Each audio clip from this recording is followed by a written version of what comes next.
वरून मिळत आहेत.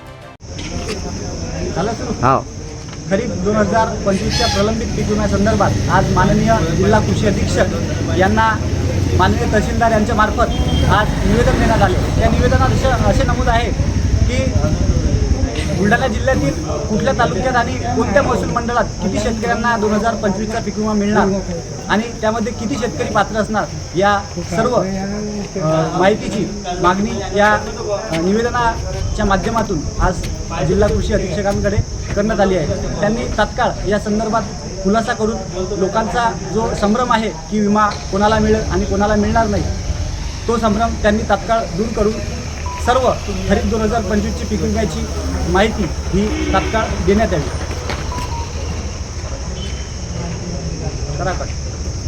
डबल